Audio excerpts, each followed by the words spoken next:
Hi everyone, I'm Nicolett Rogers, Healthy Kitchen Companion, and I'm here today with Nicolett Miller. We're going to do a quick video that shows you how to make a healthy meal that's both delicious and easy. And I'm Nicolett Miller, nutritional therapist and metabolic balance coach. And I wanted to really get together with Mary, make this video and show how a healthy and balanced meal can actually be tasty and pretty. I know, and you mentioned something about like your clients and how they have a little bit of trouble like getting tunnel visioned, I think is the word you use. Tunnel vision, yes. Tell us about that. They get so focused on doing their metabolic balance plan right that they forget how to make meals tasty and yummy. And so that's why I thought it would be really nice to do this together so they stay inspired and they can, make these happy, healthy meals at home. That's right. And I'm all about fun and enjoyment at meal times. Because what I found is that fun things are things that we will do consistently and happily. That is true. And sometimes I feel like I see in the healthy eating field this kind of no pain, no gain mindset. Like you're not really a healthy eater unless you sacrifice and eat these awful foods. And nothing could be further from the truth. You know that you do this. We make meals from real, clean, whole foods. It is the best. It is absolutely the best, and it's the simplest, and we're going to show you today how to do some of that. Yeah, because I think a lot of people think that, to make my meals taste better, I have to put a lot of time and effort into it. Yes. And that's not true, because that is what we're going to see today. We're going to make a simple sauce, add some pizzazz to this chicken, and you're going to find out that doesn't take long at all. No, and Mary is really good at that, so that's what we want to show that's why we're here today. Yes, Okay, so let's get started. Let me start by giving you an overview of where we're going today. When we talk about cooking flavorful food, it really helps to have some good building blocks that you can put together and build that flavorful food. So today what I want to teach you about is cooking chicken breasts so that they're really flavorful, moist, and tender. Now you might be saying, Mary, really how hard is it to cook a chicken breast? You throw it in the pan, right? Cook it until it's safe to eat and then you cook it a lot and it's okay. Well, you can certainly do it that way. But the fact is that what you'll probably end up with is chicken breasts that are dry and tough and taste a lot like shoe leather.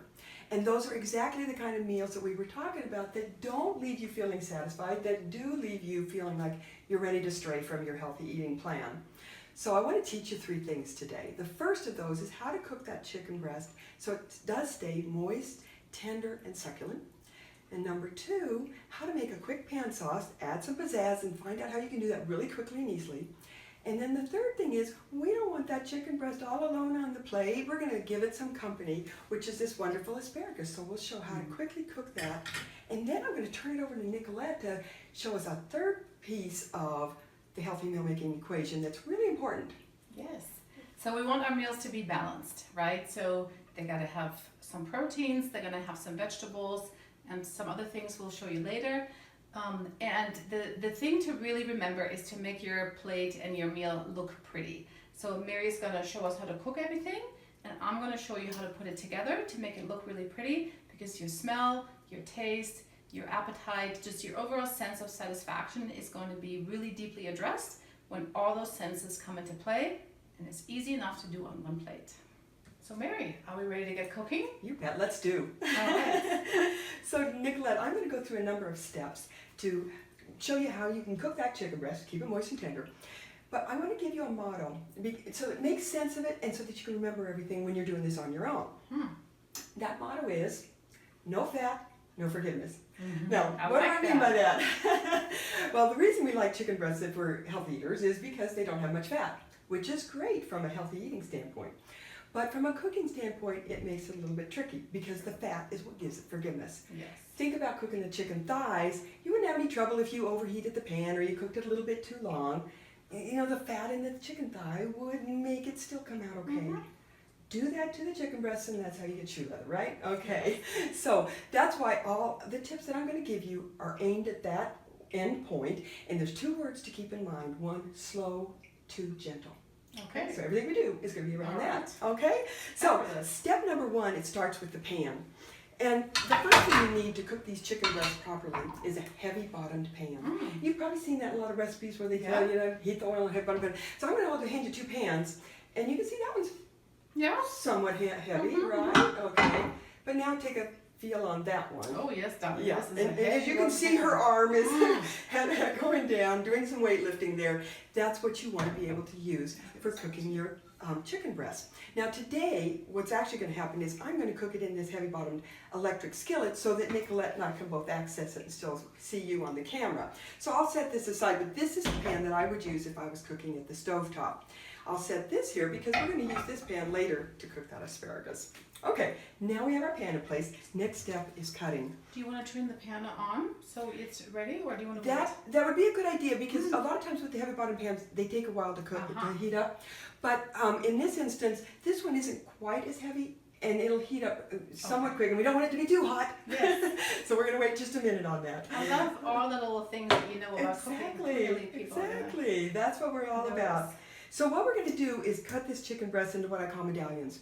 When we first started cooking breasts in our live classes, we would cook them the whole chicken breast. And yes, we'd pound them to make them an even thickness. But even at that, what was really hard is to get the center cooked before the edges were dry and overdone. So what we do now is we take and cut those into what I call our medallions. And these are pieces, maybe a ½ inch thick. You don't want to get too thin or they'll cook too quickly. You don't want them too thick or they won't cook all the way through. But you want them to kind of all be the same thickness. That's exactly what we're getting at, because then they're going to cook evenly. The end piece, I'm probably not going to cut that at all because it's pretty thin and it'll probably cook at about the same speed as these. So we've got our medallions cut, and by the way, I'm using a boning knife for this, and if you don't have one, your chef's knife will work just fine, so don't worry about that. So, Nicolett, now I'm going to go ahead and heat the pan up. All right. And the temperature we're looking at is low to medium low. No higher, because you asked me once about, we don't want to go above medium low, because again, slow and gentle. So I'm going to put this on that medium low heat, and now while we're waiting for that to heat up, we need to season these chicken breasts with the salt and pepper. Yes. And do you want to go ahead and do that? I would love to. I'm going to put the salt on, and I know we talked about this. We put on a little bit of salt, right? Because we can always do more salting later. Because if you put too much salt on, then you have a really salty meal, and you're going to have to drink a lot of water. And you can't take it out, can you? No, you can't. And we're going to add the sauce, which is going to add more salt. So sometimes using a little bit less salt is also something to get used to, and it's nice to develop your taste buds in that direction. It sure is, yeah. Well, okay, so we've got our chicken breasts are seasoned, okay? Wonderful. So now let's go back. Next step is to warm our oil. And our pan has gotten pretty warm. I can feel it. So we're going to go ahead and add a ½ tablespoon to a tablespoon of oil. If you're only cooking one chicken breast, you could probably just get by with about a ½ tablespoon. And then what we want to do is warm that oil. Now, how can you tell if it's warm? Because obviously you don't want to put your hand in there, right? So you can see that when the oil starts getting real thin, that's a really good sign. Yeah. And so go ahead and take that opportunity to spread that around and coat the bottom of the pan. Sometimes you might be able to see how it shimmers just a little bit, and I don't know if you can see that. I'm seeing that. Can you? Yeah, exactly. Yeah. So that's probably a pretty good indication, but if you're wondering at all, the next best thing, and this is a surefire way, put in just a tip of it. You hear that nice? What you're looking for is a nice gentle sizzle. Not like when you're cooking onions and it's like, whoa, you know. No, we want to just have a nice gentle sizzle. You can go ahead and put some of these in too, Nicolett, if you want. And as you'll notice, I'm putting a little space between each one. We want to leave a little space between them because if we don't, we can crowd them in there, then what we're doing is steaming the chicken breast rather than sauteing them. Okay. And steaming, that just doesn't even sound that good, does it? No. No, so we don't want to steam chicken. No, we don't want to do that. And then I'm going to do one last thing, which is I go along and I just kind of push those down to make sure that they've got full contact with the pan. Yes, that's done, so let's go ahead and get that off of there. And Mary, let me ask you one more thing. Are you only using the spices on one side in this particular instance? I am, and the reason is that we could add a little more pepper if we wanted, but I don't think we want to add any more salt on this one because we've got the sauce coming up. So but if you wanted to add a little pepper, I was going to add a little pepper at the end to taste. Perfect. Because a lot of times people are a little sensitive to pepper, so we'll just do that. Over here for you. So now what we're doing is we're looking for that side one to go ahead and cook. And what I look for is a couple of things. And actually the first thing I do is I set the timer, because what the thing you need to know, chicken breasts don't take that long to cook. So this is not the time to go check the mail or check your Facebook or anything. You want to be paying attention to your chicken right here. because it will cook really quickly. And that's why I set the timer, because that will keep you on track and you won't forget Smart. about it. She knows what she's doing. You betcha. So And Mary, I'm noticing it's getting a little white along the edges. that's exactly what we want to be looking for. And do you notice how too, then it's starting to sizzle quite a bit more. So I'm going to turn this pan down a little bit, because remember our code words? Yes. Gentle, slow. Gentle. So let's go ahead and turn those, and we've got some nice browning going on. And you're right, what I was looking for is that right around these edges we're getting some white. So that's a good indication that it's time to flip them over. And that's probably about a minute to 2 minutes if I had set the timer immediately after we had put that in. So I'm going to go ahead and flip those over. And now we're going to get to the really tricky part, because now we have to try to get these chicken breasts cooked, but not overcooked. We do want them safe to eat, of course, right? Yeah. So, but we don't want to overcook them, because that's when we get to shoot them. So how do we do this? Well, let me show you. Oh, there's our timer. So I'm going to go ahead and reset that now for another 2 minutes. And these chicken breasts should be done by then. I want to show you something. Nicolett, do you see I'm trying to cut this? Mm-hmm. And it doesn't really cut that well, does it? It springs back at you. It really does. And so the thing is that when they're done, that's one indication. You can kind of cut through there with the end of your spatula really easily. Okay. So that's one indication. Another indication is to just look at the chicken breasts, and when they really lose that redness and become opaque, that's another sign. And then the third sign that we do in our classes, so that we make sure that people are comfortable, because you want to be comfortable eating these chicken breasts and not think you're imperiling your health. You just take a knife and a fork, you cut them open, and you look. And I know that that may not sound very technical or anything, but that's what we found is one of the best ways to do that. Just to be safe. Just to be safe. Want to be safe? Exactly. When I have And then healthy you've food. got your chicken all cut up for you. Yeah. Yeah. Isn't that nice? So, and also I should mention, with an electric skillet, the heat cycles on and off, so it's a little bit tricky. Yeah. But on the stove top, at this point, you'd want your heat on low. Okay. Because at this point, we just want to cook it just long enough to get done. We don't want to overcook it. And low is about as much as you want. And that's what makes it a little hard to cook in an electric stove like this. We'll give you a little leeway. Will you? I think And you'll that's still fine. say that my Yes. chicken breasts are good? Okay, good. Because they look beautiful. They do look beautiful now. And so now I'm going to look around and start with the ones that are thinnest, although most of these are really pretty evenly sized. My timer went off. That was the 1 minute warning. So these are still not quite done. So you know what? Let's make the sauce. When we have a lull in the action, go on to make the sauce. I get to do something. Yes, you get to do something, I'll leave this Nicolett. here for you. So sauce, I want you to remember a formula, 1-2-1. 1 teaspoon of this wonderful vegetable broth that Nicolett has in her Metabolic Balance program. And I love this because it didn't have any artificial ingredients in it. No, Wasn't it's that great. wonderful? It's got some unusual herbs in it too. Right, for flavor. Yep, and you can get this at Amazon. So 1 teaspoon. 1 teaspoon of that. 2 teaspoons of, we're using a grainy mustard today. You can also Grainy use a Dijon mustard. Oh, look at it. It's already coming out. Yep, that it's doing. And while you're doing that, I'm going to just check these chicken breasts and see how we're doing here. They're still not coming through very good, although they're getting close. My timer's going off. I think I might need 1 more minute, so I'm going to set 1 more minute. The thing is, chicken breasts go from being underdone to overdone in about 30 seconds. That's why you have to really watch this. And so she's measuring out our chicken breast, and then we'll just whisk, or mustard, we'll just whisk that together, and then we'll add a cup of water. So 1-2-1. 1 chicken breast, or chicken broth, 2 mustard, 1 cup of water. And now listen, if you don't have any of this wonderful chicken broth powder that Nicolett uses, you can also just use a store-bought chicken broth. That'll work just fine. Like something liquid like this. Like that, yeah. That'll work just fine too. The nice thing is, if you're making chicken, to either use a chicken broth or to use a vegetable broth. Right, exactly. Yeah, beef would not be the best choice for this. I don't think so. No, not at all. So she's whisking that together so it's all smooth, and I'm checking our chicken breasts again, and now, did you see how easily my And I spatula can went right see through? it's cooked all the way through. And you can And see it it's looks cooked really through. nice and juicy on the inside too. So do you want to bring over that plate, Nicolett, and we can start getting these out, because here's the other thing. As soon as they are done, get them out of the pan, because they'll continue cooking, and that's when they start getting overcooked.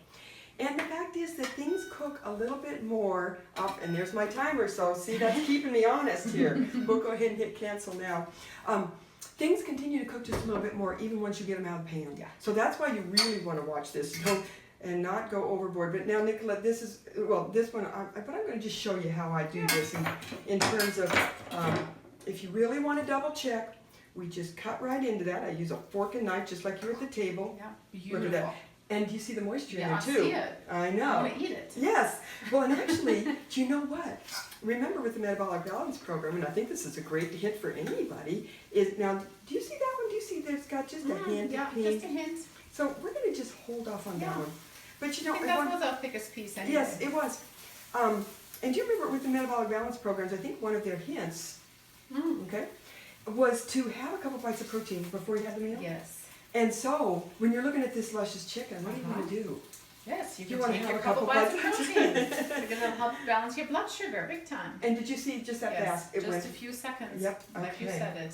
So now at this point, you're going to see in the bottom of this pan how it's got what we call just this wonderful bits and pieces. This is a lot of flavor down here, and the olive oil that didn't get absorbed by the chicken breast. We don't want to waste that because when we're talking about flavorful food, this is flavor. And fat makes all your food really nice and flavorful. Right. You don't want to avoid fat. You You, don't wanna actually avoid want to fat. have it in your meal. So I now, like the brown stuff in there. too. yes, and so now what we're going to do is we're going to take that sauce that you've mixed up, and if you can just gently pour it in there. So this is kind of a glaze down Is there at your- the bottom of the pan. Pan still. It is. What's the temperature on the pan? The pan, right now, it's still in our low, Okay. which is fine when you're pouring it in, so it doesn't, sizzle Yes. too much and burn you. Oh, look at that A little bit of mustard maybe down there. So those nice things that were in the bottom of the pan are what we call, it's like a glaze, right? So now what we're doing is we're doing a thing called deglazing the pan. We're just getting that glaze, pulling it up, and pulling it into the sauce so we don't lose that flavor. Then once we deglaze the pan, we do something called reduce, which is also pretty obvious, right? We want to reduce that sauce down so the flavors are concentrated, and we do that by simply evaporating water, boiling it And I up. hope you can see this because there's a lot of nice steam coming off of here because that's how you reduce a sauce. And you asked about temperature, so this is when I'm going to go ahead and turn it up. So Okay. it'll actually go faster. We want to get it done before that chicken goes And up. I'm going to start cutting the tomatoes. Well, good. yeah? And then what I'm going to do is go over here to our asparagus. You're such And a multitasker, my I dear. am a You've got this. multitasker, absolutely. Okay, so let me see if I can get my stove to work without ticking. Okay, and for this I'm just using a pan that's not real heavy bottom, but it heats up a little faster and it will do just fine for our asparagus. And again, just like we did for the chicken breast, I'm putting in a little bit of olive oil. I'm cooking about a half a pound of asparagus or a little bit less. So again, probably only need about a half a tablespoon of olive oil. And you can see that that's barely going around the bottom of the Yeah. pan, so that's not hot enough Yeah, yet. no. So we'll go ahead and just wait on that and let that heat up just a little bit. And there's our tomatoes. Yeah. Do you want to start talking at all about plating this and this whole idea Yeah. of plating? I mean, I like the way Mary has arranged the chicken on I did here. a good job? Yes, you did a good job. Thank of you. course you do. Love your plates too. It's very pretty. So I'm just going to add the tomatoes here. Good. And, just to give it a little more color and just to honor that our eyes. So this is my grandma, my German grandma always says, the eyes eat too. So yes, let's involve the eyes and have them eat too. So I actually take different color tomatoes. I got orange, red, and then this multicolor with a little bit of green in there. And you can imagine with the asparagus, it's really going to And then we're going to Finish it top it off. off with a little sprinkle of something, right? Exactly. Yeah. And one of the things I think about is that, we all like to go out to eat. And I think half of the reason we do is because they do take time to do this. Yes. And also, it looks beautiful, and Yeah. we take the time and we admire it, and we get more satisfied by those Yes. meals. And then if, when you have the smell of the chicken, so the tomatoes don't smell quite so much, but with the sauce over it and then And the the asparagus, asparagus, you're sitting in front of this Mm-hmm. plate, Yeah, you're going to be you're excited. breathing in all the yummy scents and smells. And now my sauce, you can Yeah. see, that's reduced down, hasn't it? And I So love the smell of this, by the way. I love it, yeah. Mustard, I love that Yes. mustard. So we'll turn that off, and we'll have that ready to put over the end. And now, can you see I've got this, Yes, this olive oil is really ready. moving around, so it's ready. So let's put these in, and asparagus does not take long to cook. And so you can hear it. Now, do you see the difference between, we wanted this gentle sizzle with this, and this can handle a little more heat. And I think we could put a little bit of salt and pepper on the asparagus as well. Okay. So is this the pepper? Yeah. Yeah. That's the piece. Okay. So we'll do that. And then this is always something to taste. taste. While that asparagus cooks, Nicolett, would you like to taste our sauce? Because we put in 2 teaspoons of the mustard. The fact is, I love mustard, so I put in 4 for this. That's how much I love I was mustard. thinking to put in more when you said 2. Yeah, exactly. So, but good. there's a matter of taste, and the mustard is really easy to add, just like salt is. So don't add it all at the beginning. Taste it, see how you like it. And remember, it's going to be over chicken breasts, which don't have a tremendous amount of flavor, so we might want a little more. What do you Actually, think? I like this. You like the way I really think this is really good. Yeah, I'm glad we didn't add more. Because it's not overpowering. Right. And it still brings out the flavor of the herbs of the broth. That's right, right. Excellent. And you know what? Speaking of the herbs, I think you're going to be adding some parsley on top of here, right? So, okay. Well, now, you might have noticed that this asparagus is really tiny, so it is not going to take long to cook at all. In fact, I think it's about ready right now. So, Nicolett, do you mind if I have you be our tasting guinea pig one more time? You know what? Do you want to just put it on? I can taste it. Okay, fine. Okay. And I think the important thing is that taste it and make sure it's done for you. Now, like Nicolett, she likes crunchier things, which would go nicely with this meal. I like things cooked a little more. So that is a matter of personal taste. So let's go ahead and turn that down, and we'll go ahead and put this asparagus. Oh, look, this is going to be lovely. Isn't that going to be something? Oops, we lost one. There we go. There we go. Oops. So the one thing, Mary, that we haven't really touched on, this might be a good time. I brought some of my favorite spice mixes from home. So if people want to get a little bit beyond the salt and pepper, you can go to your spice shop or in your grocery store and get some fun spice mixes to sprinkle over. Because for instance, the tomatoes don't have anything on there, right? We can put a little olive oil in there. I like this little Greek style. And the thing to look for is that it doesn't have any MSG in it or sugar. So it's okay if I put a little on yes, there? do that. And the other thing I've been noticing is that some of the spice mixes have quite a bit of salt in them. I know, and so some of mine taste do them. a little bit, but taste Yeah, them. just taste them. A little bit of salt is not a problem, but you just want to make sure you don't add a lot more. Absolutely. So, well, Nicolett, this look at this. great. Are we ready for the sauce? We're ready for the sauce. Okay, so I'm going to go ahead And I put the see if I can scrape that out there and get this out. And I would use a rubber spatula that can, get more of this sauce out because you don't want to lose any of this. This is such great flavor. But look at that. Isn't that wonderful? I mean, would you be satisfied eating something like that? This looks like a meal for a king or a queen. I'll be happy if that was in front of me. All right. So I'm just going to sprinkle the last little bit there. Parsley on here. And I like a lot of parsley, but everybody to their own taste. There's more. Exactly right. Exactly right. And then I think you're talking about finishing this off with a little nutritional balance as Some well. of you might wonder, there's no starches with this. That's right. For the metabolic balance people, everybody else can do whatever they like. We'll talk about Maybe wild rice brown or basmati quinoa. rice. Yep. I mean, this looks like a good meal. I would not need any more than this. But here's some rye vita bread. It's like little rye crackers. It's really healthy. And those are 100% whole grain, right? Yes. Which is an important thing. Exactly. And then part of a metabolic balance meal is also your apple. So we thought we'd put a pretty apple with it. That's right. Just to finish it off. And you can also finish with other fruits as well. Absolutely. Absolutely. So, and there you go. So, Nicolett, this was so fun. And I'm really hoping that this helps people see how to do these healthy meals. And it didn't take long, did it? No, it didn't take long at all. It was amazing. So, where do we go from here? And what I want to leave our audience members with is the idea of empowerment. Because we want you to stay motivated and inspired to be able to do this day in and day out, right? Because it doesn't help to do this just once a month. No. Right, we want to do this every day. And so my mission is to empower people with the skills, the cooking skills, the kitchen know-how, inspiration, motivation, so that you can do this every day. Right now, so many of us are disempowered. And my mission is to help you become empowered so that then you can take control over your health. And we know that eating like this can have a huge positive impact on your health. And wouldn't it be nice to take a little bit of control over your health? Isn't that wonderful? Absolutely. So I want to invite, and actually even strongly encourage you to go down below this video and sign up for my e-newsletter. And that's going to keep you posted on all the classes we do, both live and online, in case you're not in our area. We have lots of free webinars, podcasts, lots of articles to help keep you going. And I also want you to sign up because then I can give you this free gift called It's a card about the 5 ways to take the boring out of broccoli. And what this does is it shares a few things that you can put in your pantry, and then here's 5 ideas to mix and match those easily. You've got exciting broccoli, or Excellent. exciting asparagus, or exciting zucchini, or you can put these on your chicken breast now that you know how to cook them. So please do sign up, and I want to get this to you. Mary, thank you so much for this. This was so much fun to do this with you.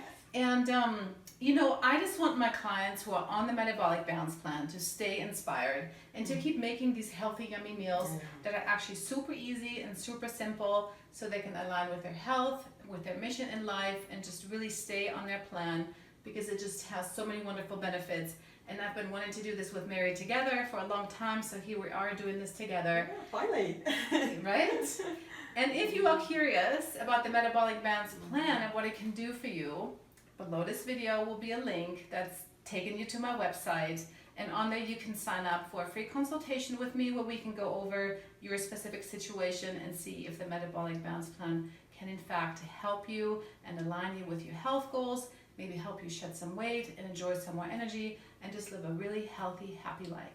Nicolett, I think this was a lot of fun. I want to thank our audience. Yes, thank you. And until next time, happy and healthy meal making. Mhm.